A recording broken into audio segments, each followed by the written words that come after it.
Assalamualaikum warahmatullahi wabarakatuh. Nama saya Muhammad Akil Suni. Saya dari Prodi PGSD.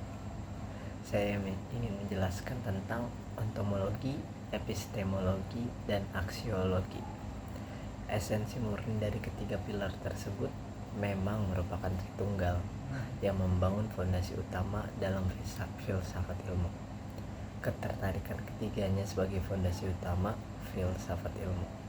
Untuk memperkaya pemahaman tersebut, mari kita bedah lebih dalam bagaimana ketiganya bekerja secara berurutan dan berkesinambungan, lengkap dengan contoh penerapannya dalam sebuah bidang ilmu. 1. Ontomologi, fondasi hakikat. Apa ontomologi? Adalah pijakan pertama sebelum kita meneliti sesuatu. Kita harus memastikan bahwa sesuatu itu memang ada dan jelas ada batasannya. Entomologi mempertanyakan esensi, wujud, dan struktur dari realitas. Apa hakikat dari objek ini? Apakah ia bersifat materi atau fisik, ide, atau abstrak?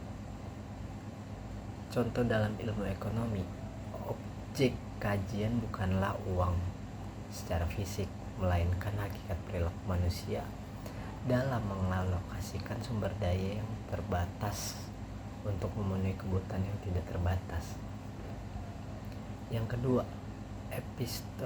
epistemologi, fondasi metodologi. Bagaimana? Setelah objeknya jelas, ontologi, pilar kedua menjembatani manusia atau sebagai objek penanya. Dengan objek tersebut, epistemologi menentukan standar kebenaran ilmiah.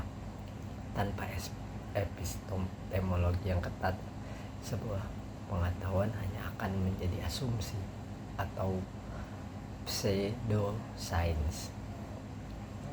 Bagaimana cara kita mengetahui hal tersebut? Metode apa yang sah? Observasi, dedukasi, atau induksi? Bagaimana kita juga menguji kebenarannya? Contoh, untuk memahami perilaku ekonomi tadi, metode apa yang digunakan? Peneliti menggunakan observasi pasar, analisis data statistik, atau ekonometrika, hingga pemodelan matematika untuk merumuskan hukum permintaan dan penawaran. Yang ketiga, aksiologi, fondasi nilai dan etika. Untuk apa? Pilar terakhir ini menjaga ilmu pengetahuan tetap memiliki orientasi yang memanusiakan manusia. Pengetahuan yang sudah diuji kebenarannya atau epistemologi harus dipertanggungjawabkan penggunaannya secara moral. Apakah ilmu ini bermanfaat? Apa dampak etis dari penerapan ilmu ini? Contohnya, setelah hukum dan model ekonomi ditemukan, pengetahuan tersebut digunakan untuk kebijakan pengentasan kemiskinan, menciptakan pekerjaan lapangan, atau menjaga stabilitas inflasi negara. Aksiologi mencegah ilmu ekonomi digunakan murni untuk mengeksploitasi pihak yang lemah. Keterkaitan ketiganya dalam filsafat ilmu yang tadi kita bahas membentuk sebuah siklus yang tidak terpisahkan. Anda tidak bisa melompat ke aksiologi atau etika tanpa melalui epistemologi atau metode yang benar, dan Anda tidak bisa memiliki metode epistemologi jika tidak ada objek yang dikaji atau ontologi. Secara sederhana, alur logis adalah kita temukan dulu apa realitas yang ingin kita hadapi atau ontologi.